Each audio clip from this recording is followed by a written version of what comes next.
نشر جنبسته برنامه اطلاعاتی نوید را مستقیما منظور شما می‌گردانیم. در استودیو سهرابشو давлатзода، سورا خلیقنظرова و сурдотарҷумон Қурбоналӣ Саттаров. سلام. امروز جلسه یکجایی مجلس وکیلان خلق شهر دوشنبه و ناحیه‌های فردوسی، اسماعیل سامانی، شاه منصور و سینا اوید به انتخابات اعضای مجلس ملی مجلس عالی جمهوری تاجیکستان برگزار گردید. گزارش در این خصوص. امروز در حوزه انتخاباتی بسیارمندتی رقم 4 در شهر دوشنبه جلسه یکجایی مجلس وکیلان خلق شهر دوشنبه و ناحیه‌های فردوسی، اسماعیل سامانی، شاه منصور و سینا اوید به انتخابات اعضای مجلس ملی مجلس عالی جمهوری تاجیکستان برگزار گردید. آن طبق فرمان پرزیدنت جمهوری تاجیکستان درباره تعیین نمودن انتخابات دعوت نوی مجلس عالی جمهوری تاجیکستان و مجلس‌های محلی وکیلان خلق از 4 دکمبر سال 2024 اوید به انتخابات اعضای مجلس ملی مجلس عالی جمهوری تاجیکستان دایر گردید. در انتخابات از 222 وکیل انتخاب کننده مجلس‌های وکیلان خلق شهر دوشنبه و ناحیه‌های آن 215 تای آنها شرکت ورزیدند. باید قید کرد که مجلس‌های وکیلان خلق شهر دوشنبه و ناحیه‌های فردوسی، اسماعیل سامانی، شاه منصور و سینا 5 نفر نامزد را به اعضاگی مجلس ملی پیشبری نمودند. از جمله طبق مقررات قانونگذاری عمل کننده ضمن آوازی پنهانی از جانب وکیلان نامزدی رستم امامعلی رئیس شهر دوشنبه از جانب مجلس‌های وکیلان خلق شهر دوشنبه و ناحیه‌های آن، کریمزاده منیره باباخان سرطبیب مؤسسه دولتی بیمارخانه کلینیکی شهری بیماری‌های سیریاتی کودکانه از ناحیه فردوسی، محیدین نوریدین دولتعلی رکتور مؤسسه دولتی تعلیمی دانشگاه دولتی طبی تاجیکستان به نام ابوعلی ابن سینا از ناحیه اسماعیل سامانی، دولتزاده قدرت قنبر رکتور دانشگاه تکنیکی تاجیکستان به نام اکادمیک محمد آسیمی از ناحیه شاه منصور و خوشوقت‌زاده قابلجان خوشوقت پرزیدنت اکادمی ملی علم‌های تاجیکستان از ناحیه سینا پیشنهاد گردیده بودند. پس از انجام آوازدهی کمیسیه حوزوی انتخابات آوازهای داده شده را حساب نموده نتیجه انتخابات را اعلام کرد. در نتیجه به طرفداری نامزد رستم امامعلی رئیس شهر دوشنبه 100% آوازهای وکیلان انتخاب کننده، به طرفداری کریمزاده منیره باباخان 98% آوازها، به طرفداری محیدین نوریدین دولتعلی 98% آوازها، به طرفداری دولتزاده قدرت قنبر 97% آوازها و به طرفداری خوشوقت‌زاده قابلجان خوشوقت 99% آوازهای وکیلان انتخاب کننده داده شدند. همین طور همه نامزدها شماره آوازهای لازمی را گرفته اعضای مجلس ملی انتخاب شده اعتراف گردیدند. با همین جلسه یکجایی مجلس وکیلان خلق شهر دوشنبه، ناحیه‌های فردوسی، اسماعیل سامانی، شاه منصور و سینا اوید به انتخابات اعضای مجلس ملی مجلس عالی جمهوری تاجیکستان کار خود را انجام داد.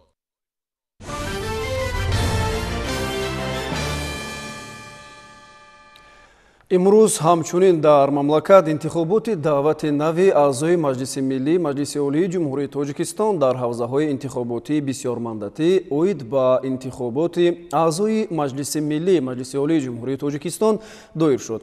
وابسته به این نیمه دوم روز در کمیسیه مرکزی انتخابات و رایپرسی جمهوری تاجیکستان اوید با تصدیق نتیجه انتخابات دعوت نوی اعضای مجلس ملی مجلس عالی جمهوری تاجیکستان جلسه برگزار گردید. گزارش در این خصوص. 28 март تحت راهبری رئیس کمیسیه مرکزی انتخابات و رایپرسی جمهوری تاجیکستان بختیار خدایارزاده جلسه کمیسیه مرکزی برگزار گردید.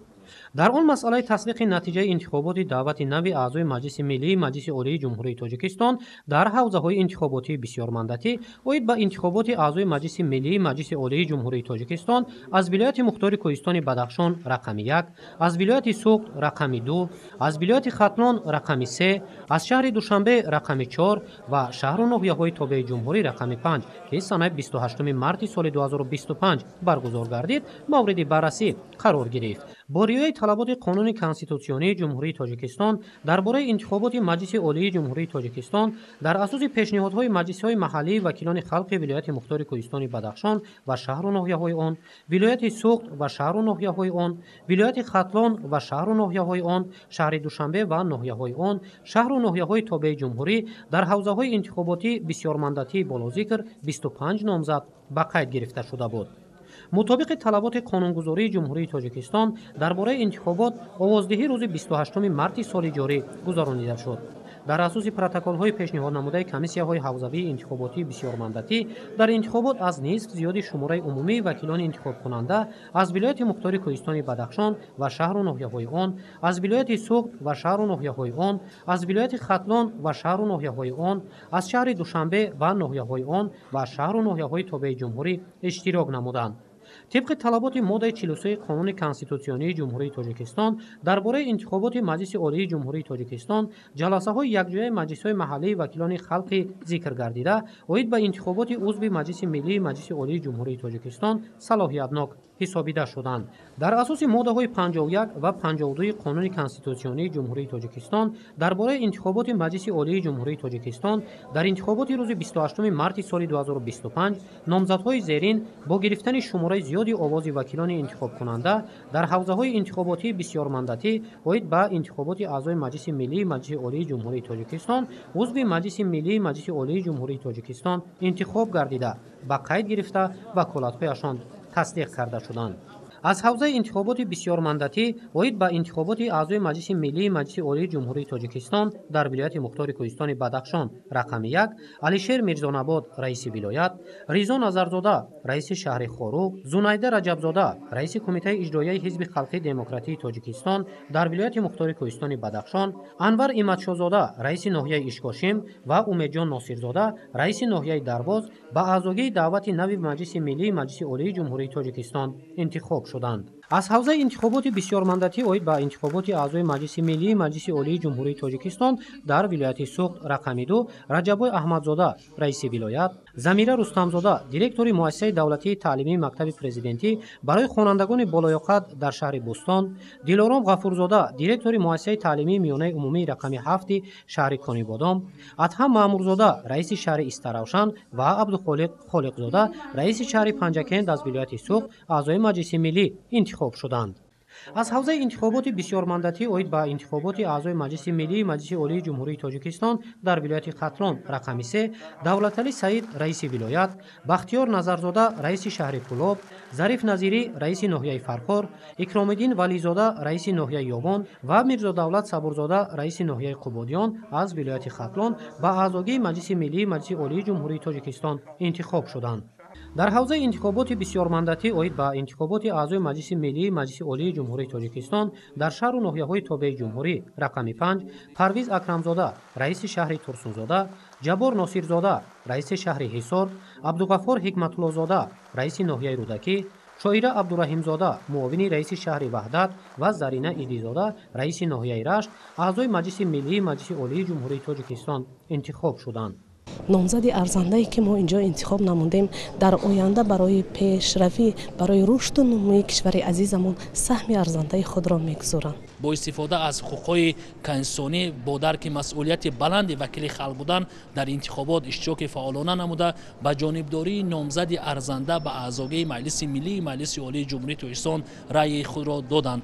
باعث افتخار و سرافرازی بزرگ است که با شرافت صاحب استقلالی مملکت وحدت سرتاسری و سیاست خردمندانه و سازنده اساسگذار صلح و وحدت ملی پیشوای ملت پرزیدنت جمهوری تاجیکستان رئیس معظم حزب خلقی دموکراتی تاجیکستان محترم امید رحمان در مملکت چاره‌بینی‌های سطح بلند سیاسی با اتفاق آرا یکدلی و یک مرامی ساکنان مملکتمان برگزار گشته ایستاده است. انتخابات برگزار گردیده توانست که نفوذ یا خود ایمیج سیاسی تاجیکستان عزیز را در عرصه بین المللی باز هم بلند بردارد. انتخابات دعوت نوی مجلس ملی مجلس عالی جمهوری تاجیکستان می باشد و ما در این معرکه مهم اشتراک کردیم و رأی خود را با طرفداری نامزدهای ارزنده خود دادیم و باوری کامل داریم که نامزدهایی که ما پیشبری کردیم و انتخاب می‌گردند در سهم خود را در پیشرفت و شکوفایی تاجیکستان عزیز می‌گذارند. همین طور انتخابات اعضای مجلس ملی مجلس عالی جمهوری تاجیکستان در اساس طلبات کنستیتوسیا و قانون کنستیتوسیونی جمهوری تاجیکستان درباره انتخابات مجلس عالی جمهوری تاجیکستان در حوزه انتخاباتی بسیارمندتی ولایت مختار کوهستان بدخشان رقم 1، ولایت سوغد رقم 2، ولایت خطلان رقم 3، شهر دوشنبه رقم 4 و شهر و ناحیه‌های تابع جمهوری رقم 5 به طور آشکارا، شفاف و آزاد با اشتراک فعال وکیلان انتخاب کننده برگزار گردید.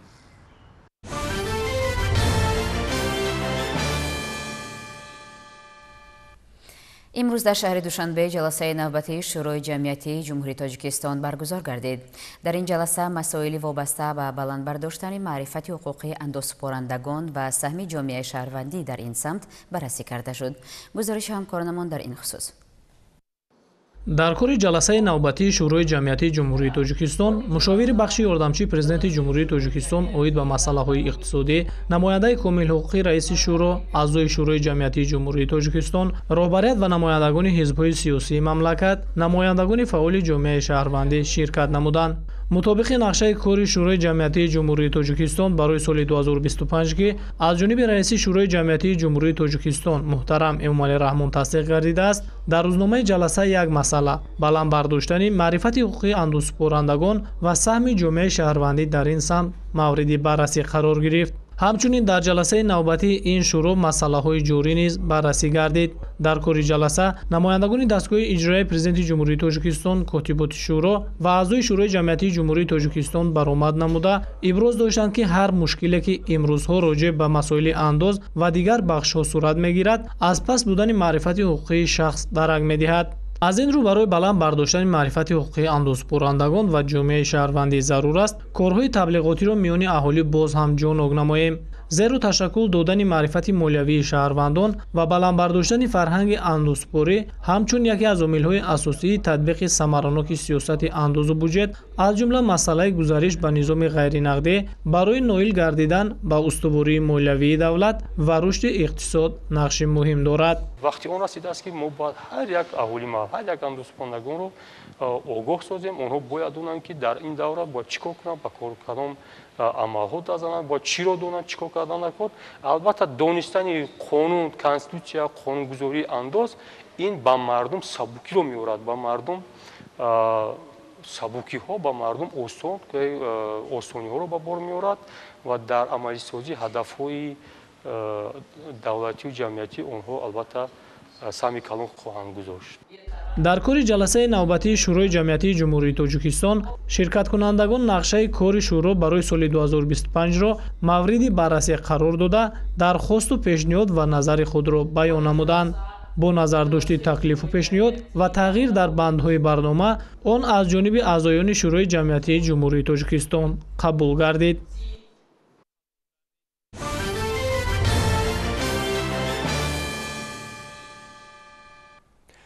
در همه دور و زمان حفظ حیات انسان وظیفه اولین درجه و از همه مهمتری دولت می باشد. این مطلب ضمن برگزاری جلسه یکم شورای هماهنگسازی فعالیت مقامات حفظ حقوق شهر ترسونزاده بررسی گردید. موضوع را همکار ما بختیار قادرزاده ادامه می‌دهد.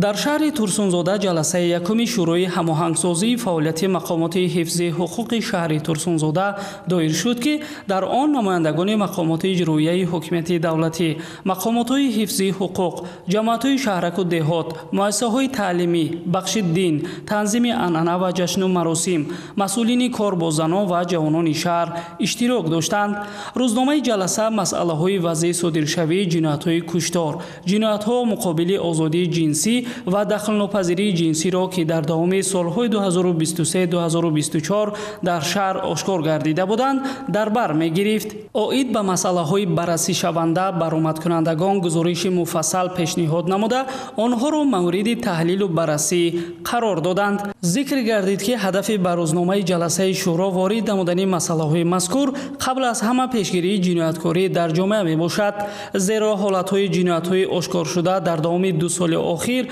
تشویش آور می باشند. مخصوصاً صادر نمودن جنایت از جانب نورسان و جوانان جامعه را وادار می کند که جهت تربیت درست نسل نورس بی‌طرف نباشند و برای آشکار و پیشگیری نمودن جنایت‌های ذکر شده پیوسته با مقامات حفظ حقوق همکاری نمایند. حیات به هر یک انسان یک بار داده شده، آن به بازگشت است. بنابراین در همه دور و زمان حفظ حیات انسان وظیفه اولین درجه و از همه مهم دولت می باشد. از حیات محروم نمودن آدمان را جامعه جهانی همچون کردار ضد انسانی اعتراف نموده است که تا کنون جهت برطرف و پیشگیری نمودن چنین کردارهای غیر انسانی در تاجیکستان یک قطار چاره‌بینی‌های مهم و مقصدناک راه‌اندازی گردیده در اساس قانونگذاری کشور مورد تطبیق قرار دارند. از این خاطر به اعضایان شورا پیشنهاد کرده شد که کارهای فهماندهی را در بین ساکنان بیشتر به راه مانند تا سطح معلومات‌نوکی و معرفت حقوقی آنها بلند برداشته شود.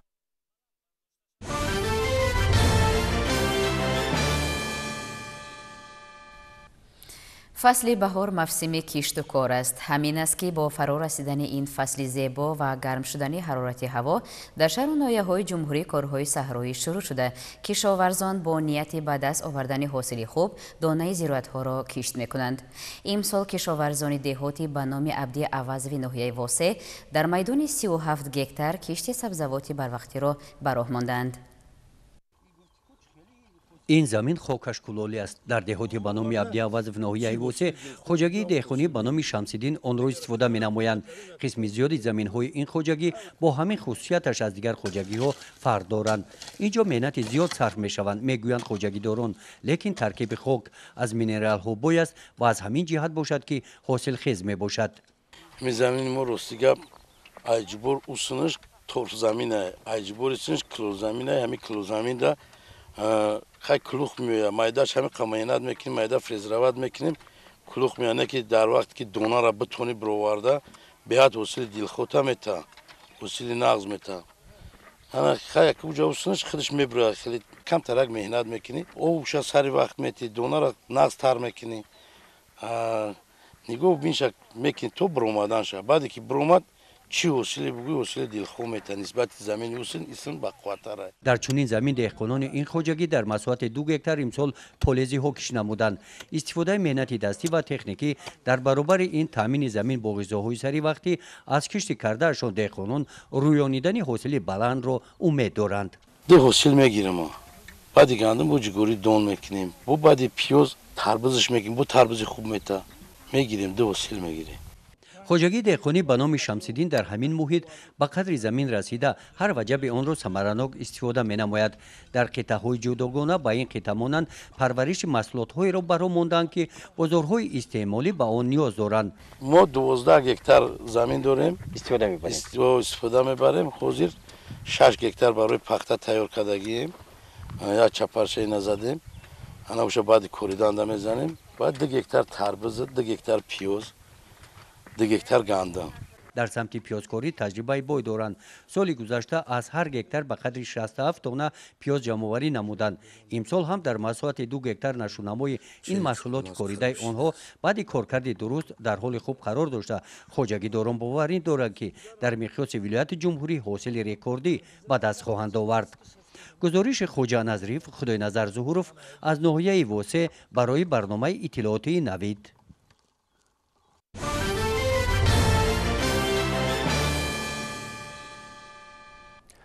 استفاده درستی زمین نه تنها برای ساکنان رزق و روزی را تامین می‌سازد بلکه امکان فراهم می‌آورد تا در تمام فصل سال بازارهای مملکت با محصولات تر و تازه وطنی تامین باشد.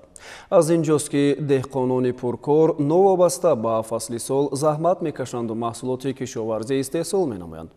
گزارش نوبتی همکاران ما از روزگار مرد زحمت طلبی از ناحیه دوستی ولایت ختلان نقل می‌کند. این مردی برزگر ارگаш ساتورов است. او تجربه 22 ساله دهقانی دارد. گرمخانه‌های پر از زراعت کشاورزی که شما می‌بینید نتیجه زحمت شبانه روزی اوست. دقیقاً هر یک نهال این گرمخانه را او با عرق جبین سبزانیده و حاصل خیز گردانیده است. 3 تا گرمخانه داریم. 14 سود دیگه. یک گرمخانه ما 5 سود دیگه باشد 2700 دانه پامیدر شونندگیم. این حاصلش خدا برکت دهد. اگر یک همین بوتش 4 کیلو 5 کیلو بیتیه. این سورتش گلنده برنز نام دارد. این پامیدر من وجود حاضر بستگی این نشه باشه 20-25 اپریل ده این میپزد. گرمخانه‌های این دهقان پرکار در زمین نزد حولگی قامت افروخته است. از اینجاست که کار هر روزه آن به دوش او و اهل اویله وابسته است. دقیقاً صبح تا شام او و کلون و نبیرگان پامیدور و بلغاری‌های شنانیده خود را نگاهبین می‌کنند تا پس از پخته رسیدن حاصل از نتیجه زحمت خویش کام شیرین نمایند. زمین ما شور زمینه. این اگر حاضر آب تیم این ممکن ریشش معیب می‌شود با این حاصلش این حاصل نمی‌تید که این پایش هم همین او طلب میشد کلتک میشود. این از یگان حاصلی فایدهش نمیبینه. این پلک چند قدر دراز باشد همین حاصل میتید. برای همین این کفل میکنیم. اگر جای قم زمین یا جای چی باشد فایده ای جویا کم همین پاره داده آبتیت خوب ترگه سیر می شود لیکن جای موده همین شور زمین ده بی اوقات رگی نمی شود. او میگوید 3-4 ماه زمستان که کوچت‌های پرورده خود را به نهال پرقوت و حاصلخیز تبدیل می‌دهند از همه دوره مشکل کاری دهقانی آنها به شمار می‌رود چون در این ایام آنها با آب خریده نهالان خود را پرورش می‌کنند. استفاده از 3 قبط پلیونکا در گرمخانه‌های او برایشان امکانیت می‌دهد که حتی در فصل زمستان داخل گرمخانه‌های خود پیچ‌های علاوه نگذارد. من خودش 2 قبط باشد سیم قبطش همین دوگره میمونیم و اگر فلگ محکم می‌کنیم این همین -10 گرادسه میخواد همین گرمانه برای همین یگان جوده پیشکا علاوه نمیکنیم این تجربه که بایست حکای ارگش راه اصول درست و عاقلانه استفاده بردنی هر یک وجب زمین رو خوب میداند. از این رو میان قطار نهالان رو هم از کوچت‌های پولزگی هندله و تربوز پر کرده است. فرصت که فرا رسید این کوچت‌های پولزگی رو به صحرای کوشاد گذرانیده با این وسیله از اولین ها شده حاصل هندله و تربوز رو پیشکش ساکنان میگرداند.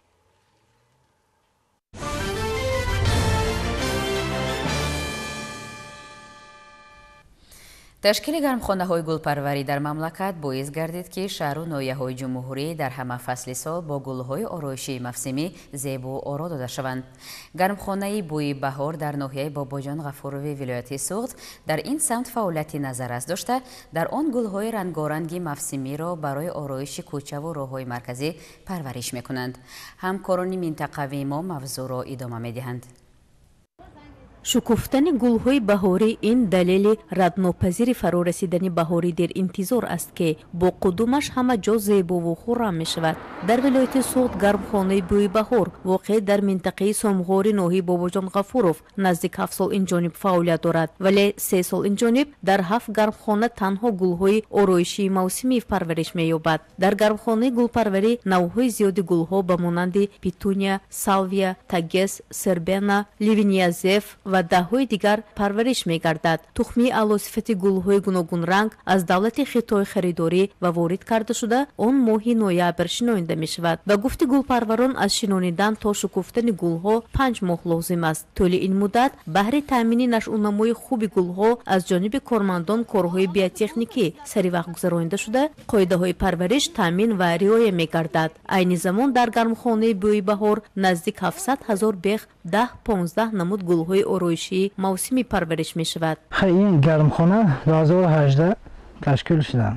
گل‌ها را در خطای میاریم. ما نوامبر تخماش میچوشیم تا مارت این گل‌ها میشکفد.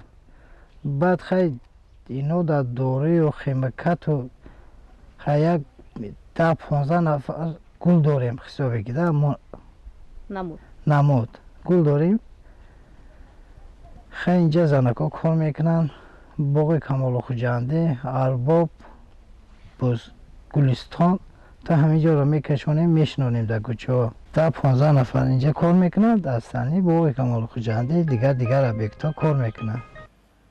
گرمخانه گلپروری بهره تقویت کارهای آبادانی و گلزارکنی در مساحت زیاده از 2 گکتار ساخته شده. هدف دستاندرکاران فراهم آوردن شرایط به نفران دارای ذوق بلندی زیبای پرستی می باشد. در موسم زیاده از 20 نفر متخصصان محلی که بیشتر آنها را زنان تشکیل می دهند به پرورش و نگاهبینی گل‌های گوناگون آرایشی مشغولند و سالهای آخر کارگران این موضوع را به یک مکان زیبا و دلفریب تبدیل دادند. مقصد از تشکیل گرمخانه گلپروری سهم گذاشتن در کارهای آبادانی، خرمگردانی، زیبا و دلنشین نمودن باغ و گلگشت‌ها، کوچه و خیابان‌های شهر و نواحی ولایت سوخت از جمله مرکز مأموری آن شهر خوجند به شمار می‌رود. جهت رسیدن به این هدف مسئولین از تمام شرایط و امکانات موجوده ثمراناک استفاده می‌برند.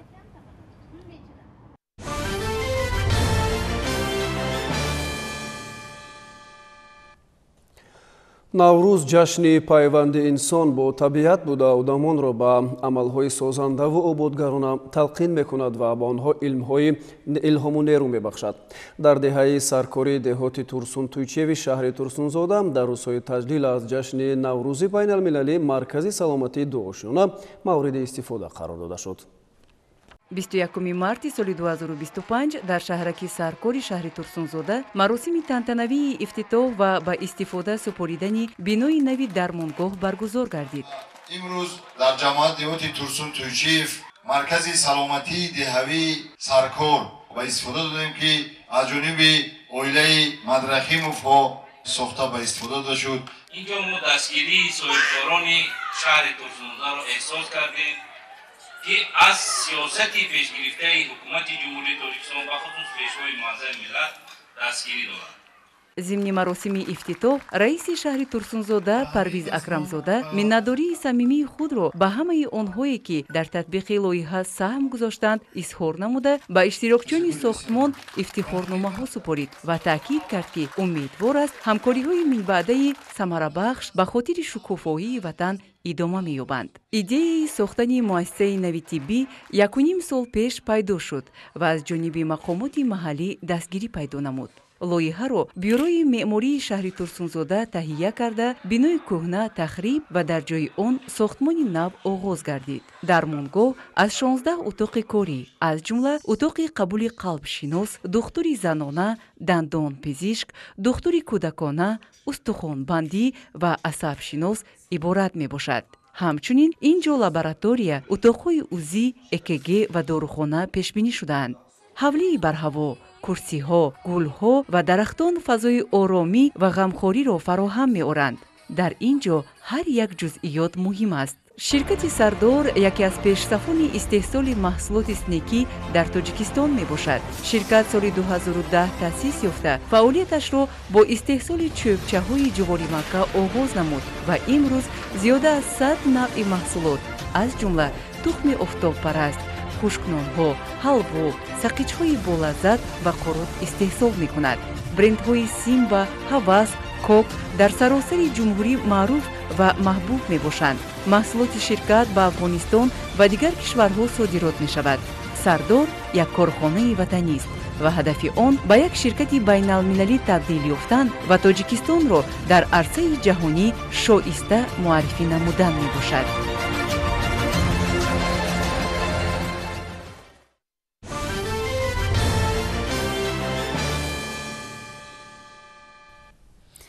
тантанаҳои наврӯзи байналмилалӣ дар Тоҷикистон идома доранд.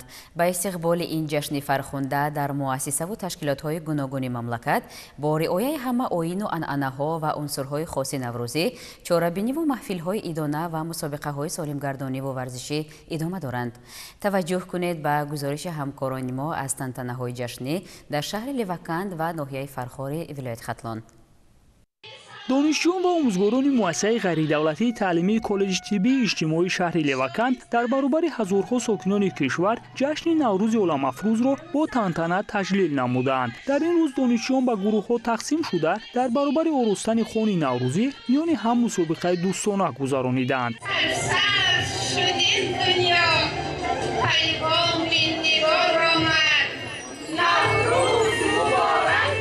қироати шеъру суруд, замзамаи таронаҳои дилнишин дар васфи Наврӯз, пешниҳоди урфу одати қадима, муаррифии либоси миллӣ, ҳунару катбонугии бонувон, саҳначаҳои ҳаҷвӣ аз бахши муҳим ва ҷолиби мусобиқаи идонаи имрӯза буд. донишҷӯён саҳначаҳои ҷолибу диданиро бо ҳунари волои худ пешкаши аъзои ҳакамон намуда, бо ин васила ҳам ҳозиринро шод гардониданд ва ҳам ҷашни Наврӯзро хубу хотир монд. дар ҷашни идонаи имрӯза ҳамчун рамзи зебоӣ арӯси сол яъне баҳор бо бобои деҳқон вориди ҷашнгоҳ гашта, иштирокчиён ва дар симои онҳо тамоми мардуми сарбаланди Левакандро ба Наврӯзи аҷам шодбош гуфтанд.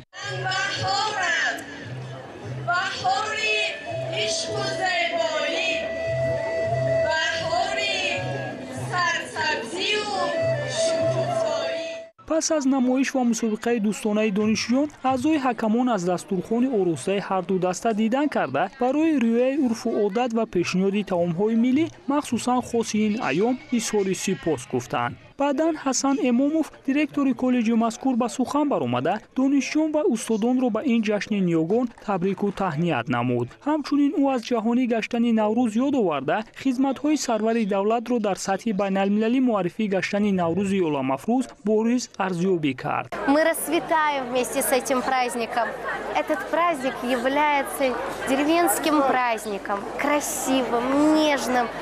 Все улыбаются, все раскрывается, все показывается. Этот праздник дает удовольствие, дает раскрыться человеку и рассказать прям все, что находится в душе. Человек может рассказать все, что он держит в себе.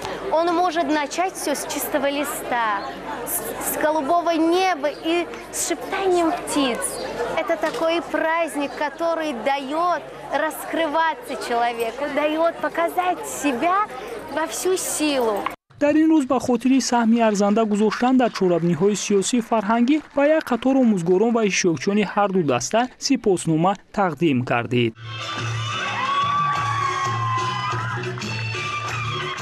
барномаи рангини фарҳангӣ ва рақсу бозӣ идомадиҳандаи чорабинии донаи донишҷӯёни коллеҷи тиббии иҷтимоии шаҳри Леваканд гардид. бо ҳамин тартиб то дери иштирокчиён хушу хурсандӣ намуда Наврӯзи аҷамро ҷашн гирифтанд. дар муассисаи таълимии коллеҷи тиббии ноҳияи Фархор низ ҷашни Наврӯзи байналмилалӣ бо таҳияи чорабинии бошукӯҳи идона ва иштироки фаъолонаи омӯзгорону донишҷӯён дар мусобиқаҳои варзишӣ ва пешниҳоди дастовардҳои донишҷӯён аз мусобиқоти варзишӣ бо шукӯҳу шаъомати хос таҷлил гардид. иштирокдорон бо дарки худшиносӣ ва ҳувиятсозии хеш ва риояи унсурҳои хоси Наврӯзӣ ин ҷашни миллиро бо хушҳолӣ ва рӯҳияи болидаи идона пазироӣ карданд. табли шодиву сурури фараҳафзо ки бо завқи баланди зебоиёфариву инсондӯстӣ ва дарки худшиносиву ифтихор аз фарҳангу тамаддуни бостонӣ доштани муҳити идонаро фарогир шуда буд, аз оромиву суботи поидори кишвар дарак медиҳад. дар чорабинии ҷашнӣ риояи тамоми суннату оинҳои неки аҷдодӣ ба назар мерасид. дар намоишгоҳ дастоварди илмиву фарҳангӣ ва варзишии муассиса, маҳсули ҳунари дастии омӯзгорону донишҷӯён ва дигар гӯшаҳои махсуси оросташудаи идона ҳамчун рамзи табиатдӯстӣ, арҷгузорӣ ба ҳунарҳои бостонии мардумӣ ва ҳифзу идома бахшидани анъанаҳои миллии халқи соҳибфарҳанги тоҷик пешниҳоди иштирокдорон карда шуд. зимни сухани шодбошӣ масъулини коллеҷи тиббии ноҳияи Фархор вобаста ба дастовардҳои муассиса ва аҳамияти таърихӣ, ҷанбаи фалсафӣ ва илмиву фарҳангӣ доштани Наврӯзи байналмилалӣ бо ифтихор изҳори назар карданд. ҳамзамон таъкид шуд ки Наврӯз алоқамандии инсону табиатро собит намуда, бо фарорасии худ одаму оламро эҳёи дубора мебахшад ва мардумонро ба амалисозии иқдомҳои шоиставу иҷрои амалҳои неку созанда ҳидоят менамояд. дар қисмати хотимавии чорабинӣ ҳамчун рамзи эҳтиром ба оинҳои бостонии миллати тоҷик, омӯзиши ҳунарҳои мардумӣ, ташвиқи анъанаҳои либоспӯшии миллӣ, намоиши либосҳои миллӣ аз ҷониби гулдухтарон пешниҳод шуд. баргузории мусобиқаҳои милливу суннатӣ ки хоси ҷашни Наврӯз мебошад, дар ин чорабинӣ низ аз ҷониби донишҷӯёни коллеҷ ба таври густурда роҳандозӣ шуда, беҳтарин иштирокдорон бо тӯҳфаҳои таҳия намудаи дастандаркорон қадршиносӣ карда шуданд.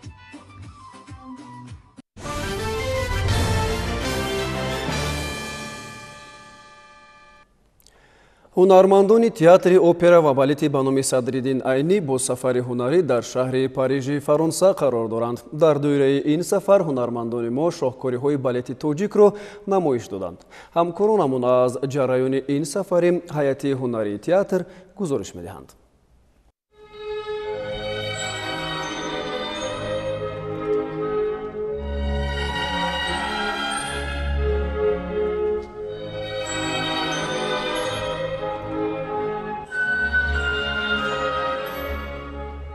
гурӯҳи ҳунарии театри давлатии академияи опера ва балети ба номи Садриддин Айнӣ дар шаҳри Парижи Фаронса ки ба санъати воло ва завқи нозук машҳур аст, ба таври бесобиқа муваффақ шуд. ин нишонаи сатҳи баланди касбии тамоми ҳайати театр аст ки дар офариниши ин намоиш саҳм гузоштанд. на танҳо ҳунармандони саҳна, балки тамоми кормандони пасипардагӣ ки равшанӣ, овоз, ороиши саҳна, грим ва либосҳоро омода кардан дили мардуми Аврупоро ба даст оварданд. бо шарофати соҳиби истиқлоли тоҷикистони азизи мо аз баракати сиёсати фарҳангпарваронаи асосгузори сулҳу ваҳдати миллӣ пешвои маъзами миллат президенти ҷумҳурии тоҷикистон муҳтарам эмомалӣ раҳмон ба мо фарҳангиёни кишвар вақти баланди таърихӣ насиб гардид ки дастоварҳои эҷодию ҳунариамонро манзури ҷаҳониён гардонем. яке аз чунин шонси таърихӣ пазируфта шудани ҳунарнамоии ҳайати балети театри мо дар барномаи ҳафтаи тоҷикистон дар париж мебошад. ин бешак воқеаи хотирмони таърихист ки бори аввал дар асри 21 балети тоҷик дар ҳайати мукаммал дар дили аврупо санъати академияи тоҷикистонро муаррифӣ менамояд. умуман чанд рӯзе ки мо дар ин ҷо ҳастем фазои шаҳри бӯстонии парижро тоҷикона муаттар месозем. барномаи ҳунарии ҳунармандони мо аз ду бахш иборат буд. дар бахши аввал балети шопенианаи Михаил Фокин ба оҳангҳои Фредерик Шопен намоиш дода шуд. бахши дуюм намунаҳои классикаро дар бар мегирифт. пораҳо аз балетҳои Дон Кихот, Жизел, Каньок, Гарбунок, инчунин вариатсияҳо ба асарҳои Паганини. ҳамчунин тамошобинон аз дивертисменти миллӣ бо оҳангҳои композиторони ватанӣ хеле баҳра бурданд. ин гуногунии барнома диапазони бузурги ҳунарии гурӯҳи ҳунармандони моро нишон дод ки бо маҳорати олӣ ва мафтункунанда ин рангорангии саҳнавиро пешкаш намуданд. мо тавонистем балети худро ба тамоми мардуми Париж пешниҳод кунем. хеле хуб моро пазируфтанд, чунки пас аз намоиш ба паси парда омада миннатдории худро ба мо баён карданд. мо бисёр умед дорем ки сафари ҳунарии мо аз ин зиёдтар мешавад. бо чунин нидоҳои пуршӯру ҳаяҷон толори таърихӣ яке аз қадимтарин театрҳои Фаронса, театр Диогимн аз Марибелли шаҳри Париж пас аз ҳунарнамоии ҳунармандони театри давлатии Академияи опера ва балети ба номи Садриддин Айнӣ пурнур гардид. воқеан ҳам ин пирӯзист, пирӯзии санъату ҳунари воло ки ба дили дӯстдорону алоқамандони театр роҳ меёбад.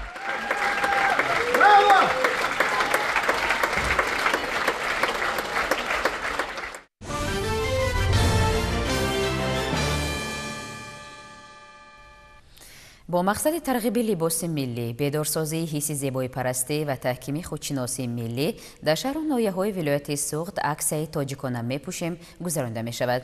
ин тадбир дар маркази маъмурии ин вилоят шаҳри Хуҷанд бо иштироки фаъолонаи занону духтарон сурат мегирад. дар партави арҷгузорӣ ба фарҳанги миллӣ ва эҳёи анъанаҳои неки аҷдодӣ аксияи тоҷикона мепӯшем ташкил карда шуд. ин иқдоми нек аз ҷониби кумиҷроии ҳизби халқи демократии Тоҷикистон дар вилояти Суғд ва шаҳри Хуҷанд роҳандозӣ гардид. тадбир бо ҳадафи тарғиби либоси миллӣ, бедорсозии ҳисси зебоипарастӣ ва таҳкими худшиносии миллӣ байни ҷавондухтарон сурат гирифта, фазои идона ва гарми ватандӯстиро дар миёни иштирокдорон паҳн сохт. либоси миллӣ ин на танҳо як ҷузъи зоҳирии инсон, балки рамзи ҳуввият ва пайванди ногузастании ҳар як фарди миллат бо таъриху фарҳанги худ мебошад. атласу адрас, чакану дигар матоъҳои миллии тоҷикӣ ки зеби хоси хонадони тоҷиконанд, имрӯз дар миёни занону ҷавондухтарон бо шукӯҳу шаҳомати тоза эҳё мешаванд. аксияи тоҷикона мепӯшем дар тамоми кӯчаву хиёбонҳои шаҳри Хуҷанд бо иштироки фаъолонаи занону духтарон баргузор гардида, шоҳиди дилбастагии ҷавонон ба фарҳанги пурғановати миллат гардид. ин ташаббуси Наҷиб Минбаъд низ идома ёфта барои тарғиби бештари либоси миллӣ ва эҳтироми суннатҳои ниёгон замина хоҳад гузошт. дар вилояти Суғд анъанаҳои зебою пур аз ҳикмати тоҷикон дар айёми Наврӯзи навбаҳорон беҳисобанд. аз ҷумла ниёгони мо аз қадимулайём дар ин давра анъанаеро ба ҷо меоранд ки бо номи бозиҳои миллӣ маъруф мебошад.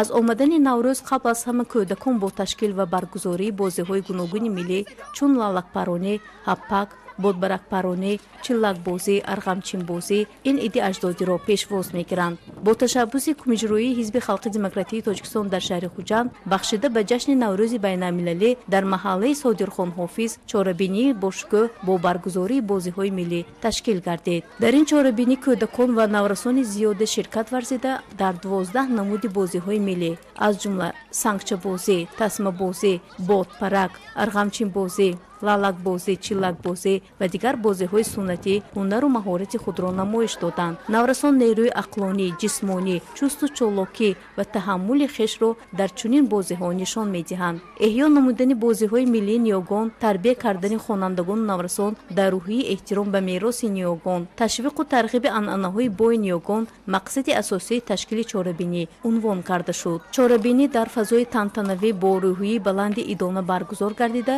ҳар иштирокчӣ бо шавқу завқ дар ин бозиҳо иштирок намуд. Инчунин ҳузури волидайн, сокинони маҳалла ва меҳмонон ба чорабинии мазкур файзи дигар бахшид. Меҳмонон аҳамияти бозиҳои миллиро дар рушди ҷисмонӣ ва маънавии насли наврас таъкид намуда, иштироки фаъолонаи кӯдаконро нишонаи эҳёи арзишҳои миллӣ ва таҳкими ҳисси худшиносӣ хонданд. Дар поёни чорабинӣ ба ҳамаи иштирокчиён тӯҳфаҳои хотиравӣ тақдим карда шуд.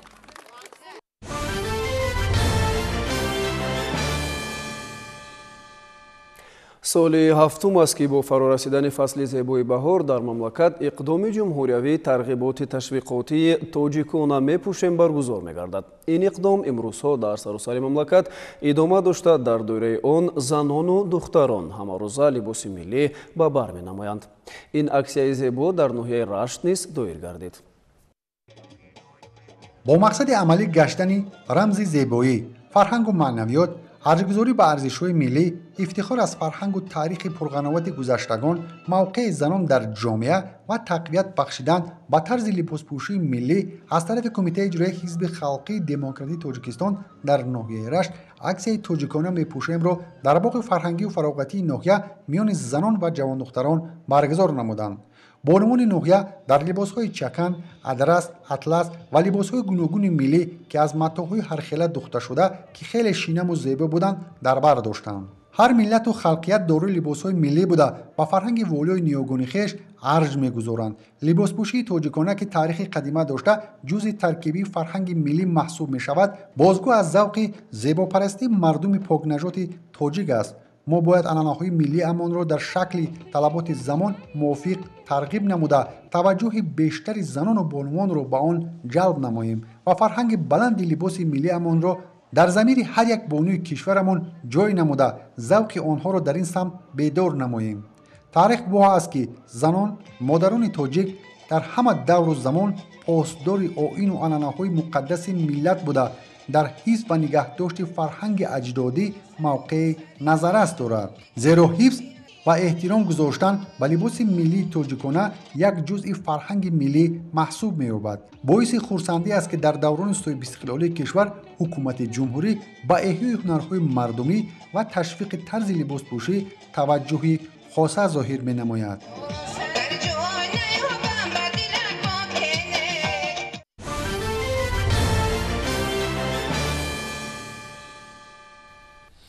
дар муассисаи таълимии давлатии мактаби байналмилалии президентӣ дар шаҳри душанбе олимпиадаи фаннӣ барои хонандагони синфҳои 11 муассисаҳои таълимии кишвар оғоз гардид. дар ин олимпиада тақрибан 1300 хонанда иштирок доранд. ҳамкорнамон мавзӯъро идома медиҳанд. дар расми ифтитоҳи олимпиадаи ҷумҳуриявӣ роҳбарияти вазорати маориф ва илми ҷумҳурии Тоҷикистон иштирок ва суханронӣ намуданд. зикр шуд ки кӯдакони болаю қад ҳамчун захираи тиллоӣ бо иштирок дар олимпиадаҳои фаннӣ дар рушду нумӯи илму маорифи кишвар саҳми назаррас мегузоранд. дар ин замина бо ҳадафи дарёфт ва дастгирии онҳо бо ташаббуси бевоситаи пешвои муаззами миллат, президенти ҷумҳурии Тоҷикистон муҳтарам Эмомалӣ Раҳмон озмунҳои гуногун ташкил ва баргузор гардида хонандагон ва омӯзгорони пешсаф муаррифӣ мегарданд. сипас масъулин хонандагонро бо шартҳо ва тартиби баргузории олимпиада шинос намуданд. تیم استراوشان در این المپیاد 23 نفر اشتراک میکنند از فنهای جمعیتی، کمیونیتری و فنهای دقیق. ما امید داریم که این خوانندگان سزاوارانه اشتراک نموده موقع خود را معین مینمایند و صاحب جایهای افتخاری میشوند. مورد به ذکر است که در المپیادهای مذکور 1290 نفر خواننده از جمله 787 نفر از فنهای جمعیتی گومانیتری و 503 نفر از فنهای طبیعی ریاضی بین هم رقابت میکنند. این دوم سال است که من در آزمون‌ها اشتراک میکنم. سال گذشته از فن زبان خارجی در دور جمهوری اشتراک کرده بودم. این سال باشد در دور منطقوی ولایتی جای سزاوار رو اشغال کرده با دور جمهوری گذاشتم و میخوام سزاوار جایهای نمایان گردم. دوره جمهوری المپیادهای فنی از جانب مرکز جمهوری دریافت و رشد استعدادها در همکاری با مرکز ملی تستی نزد پرزیدنت جمهوری تاجیکستان تشکیل شده منبر دریافت و رشد تفکر علمی استعدادهای نورس در بین خوانندگان مؤسسه‌های تعلیمی مملکت میباشد. المپیاد مذکور طول 3 روز ادامه یافته، نتیجه آن پس از جنبست اعلان میگردد.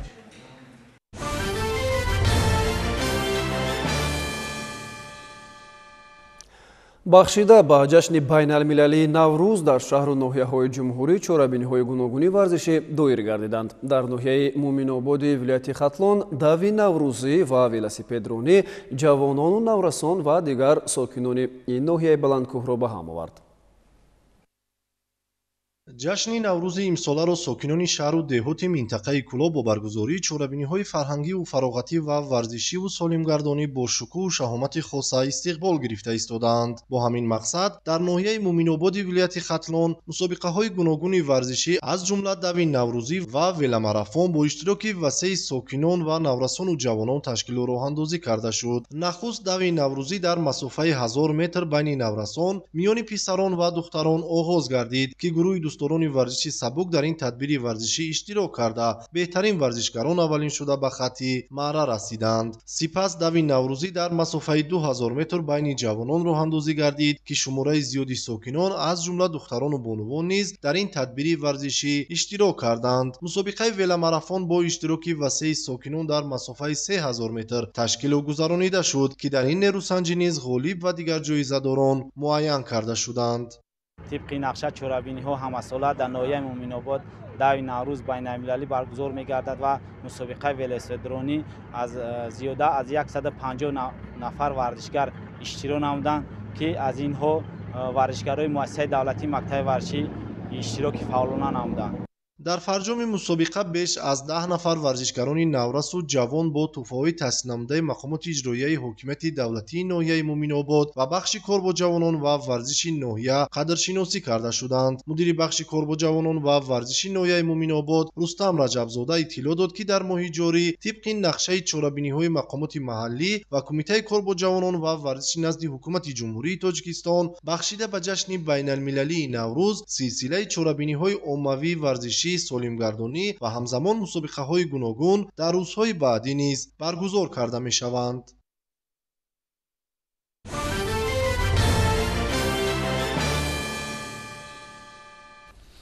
бинандагони гиромӣ, ин буд барномаи иттилооти навид. манзури шумо. барномаҳои дигар телевизиони сафина идома дорад. дар давоми шаб бароятон истироҳати хубу хушро таманно мекунем. хайр.